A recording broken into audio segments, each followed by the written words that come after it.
it's certainly Albers's relational color, which was the breakthrough of the Bauhaus. There's been a lot of breakthrough since, especially in color as it's done on computers. However, there's been a little fallback in understanding of color when computers lead it because the color choices in the color picker mix only with black or white to change a color. So any darker color is always that plus black in a computer. So there are things that are older that the computer can't even do on the screen. Might be able to do it in code. Sure. I imagine it can, but on the screen you don't get to choose it. So Albers in the relational business, probably the structural nature of the eye, as in Margaret Livingstone, the two systems that you have in your head that fight with one another, that's a key concept. Maybe the old anthropological concepts about language names for colors, which is really controversial territory right now. Didn't used to be, but now it's all up for grabs again and being fought over in terms of race theory and also some weird things like that. The history of color wheels and why they were there. Maybe materials, maybe the pigment names, where every pigment comes from, what its qualities are. Those are all the things we try to teach. Sure. I know with my art students, I sometimes will show this wonderful BBC series from a few years back called The History of Art in Three Colors. And it looks at blue, white, and gold.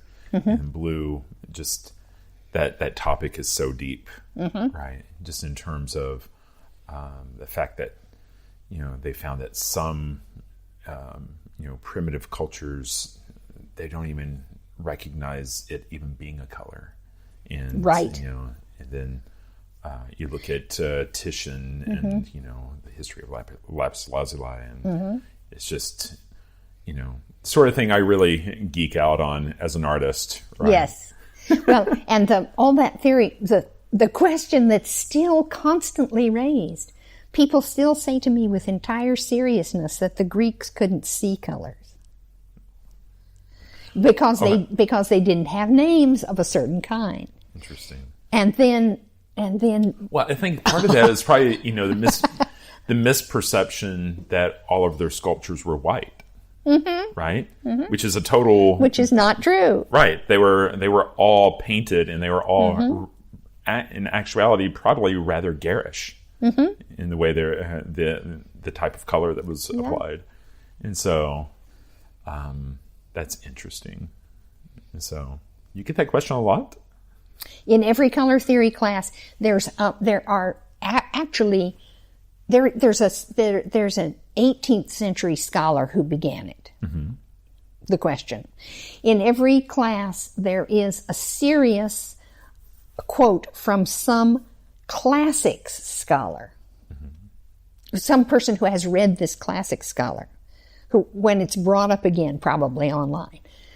We all know that the Greeks didn't see the way we see. We all know that because of how they speak about color. In the Iliad, there's no... Well, first of all, that doesn't represent all the Greeks. That's really very early, and it was never written by the guy who said it. It was written down later. And there is on the other side a wonderful Renaissance scholar of ancient Rome and Greece who translates color names from Latin into Italian and from Greek into Latin and Italian, and so he knows all the color names the Greeks used, and they're all the color names that we have. Right. But the question comes up every time: isn't it true that the Greeks couldn't really see color? Wow. Well, what an evolution! That was fast. Right. That's wild.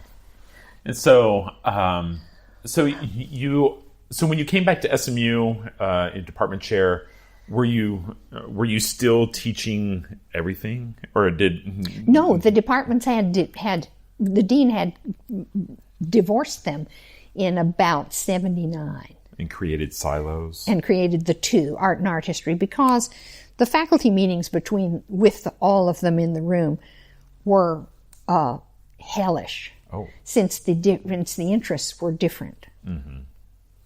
And there were sometimes some disagreements about whether artists should be paid as much as art historians. That was always an interesting, but let's not get into that. So the dean had said they have different interests. They're going to be separate departments. That made them both very tiny. That's a sort of weakening to be that tiny. But it was a great chance to know what each one wanted. So without alienating any former colleagues, what is your opinion on having an artist, practicing artist and art instructor teaching art history versus having someone who's just an academician? Do you have any opinion I there? think that artists should teach art history. But on the other hand, I think artists should know art history. There are so many of them who haven't had enough art history to teach it. Sure. If you have studied art history, why shouldn't you teach it? Mm-hmm.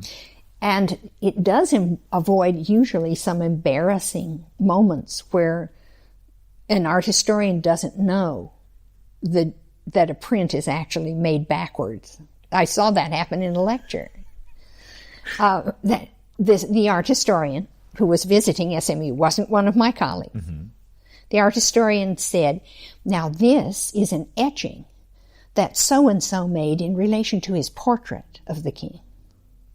And notice, oddly, that he has the king face the other way in the etching. Oh my. And everyone said, huh? This didn't seem to know. So one avoids that. But on the other hand, there is the research thing. Mm-hmm.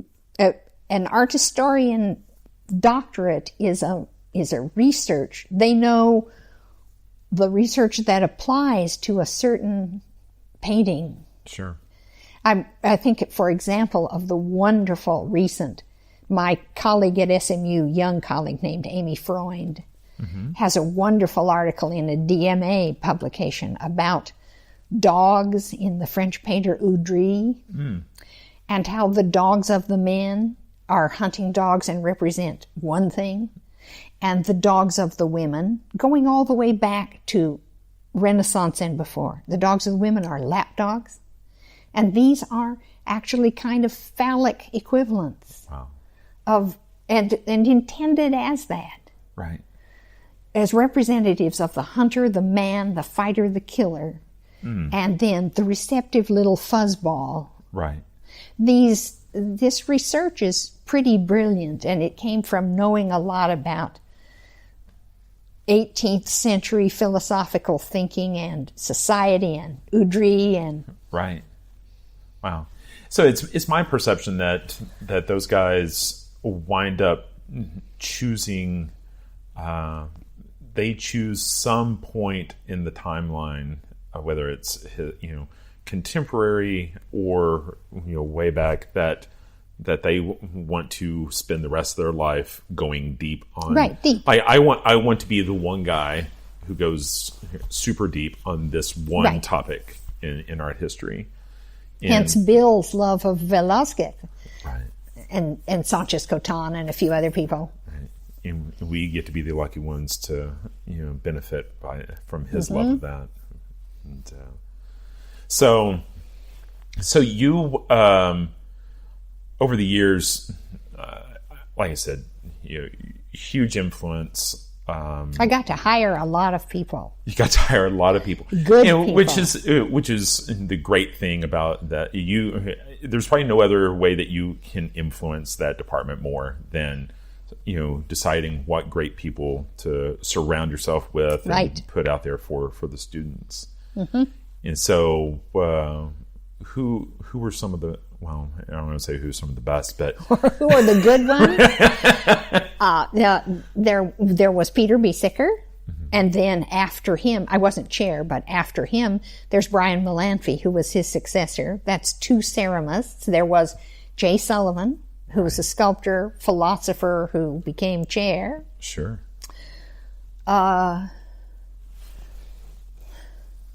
There were at least 4 or 5 more people. Sure. There were 2, Cynthia Lynn and Lynn Curtis were 2 wonderful women painters from Iowa. Well, they were wonderful painters who happened to be women, let us say it that way. Right. They went to other places. They didn't stay that. I want people to stay so that they will continue to do their magic, but when they go on to something better, I have to celebrate. Sure. And so, when I think of, many of the professors I had, they stayed at SMU for 30 plus years. And did you study with Dan Wingren? I don't believe I studied with Dan Wingren. I know I studied with Barnaby Fitzgerald. I studied with, I took a photography class with Deborah Hunter. Yes, very good. And Dan Wingren taught color before I did. That's why I wondered. No, I didn't. I wasn't lucky there. I took a 2D design class with a lady named, with the last name Shapiro. I can't remember. Julie Shapiro, who is a wonderful painter in New York. I remember her paintings. I remember them being very textural and just really admiring how the impasto that You can look her up online. She's painting fiercely well. So she came at the same time as Barnaby. Right. And so there are some notable students that I'm sure you influenced also. And I think probably the bigger name in that list is probably David Bates. Yes, the Goliath. Right. So my son recently turned 12, and yesterday we asked my son, so what do you want to do for your birthday? He wanted to have a staycation in Fort Worth. He wanted to go spend a night in a hotel and get up and go to the Modern. Oh, great! And so we went to the Modern, and we saw this latest show with Ron Meck, and of course, going through the permanent collection, there's right there between Anselm Kiefer and Jean-Michel Basquiat is David Bates. Right. And so, you did well. Yes. I would say that it might be that Larry Shoulder did the most, leading him to Red Grooms, which then changed his life. Yeah, you really, I never thought about that, but I didn't know that part of the story. But when I hear Red Grooms is, that really does make a lot of sense, right? And so he already knew who Marsden Hartley was, I think for sure. But it was the Red Grooms. It was the naughtiness of Red Grooms, because David Bates needed naughtiness to be happy. Interesting. And so. So let's talk about your work. So, during this time you're teaching and you're influencing, were you working this entire time on your work? Yes, I was mostly drawing when I was chair. So if you see something in a catalog of the time, it's a drawing. And a whole lot of big color pencil drawings. Okay. But yes, I was making things all the time, and still making things that I thought weren't any good. Right. When you say big in color pencil drawings, it just I used to make large color pencil drawings, and just a whole notion of fatigue washes over me when you say that. And getting it intensely thick. Oh yes, there are probably about 5 of those in existence. Right. I know where one of them is.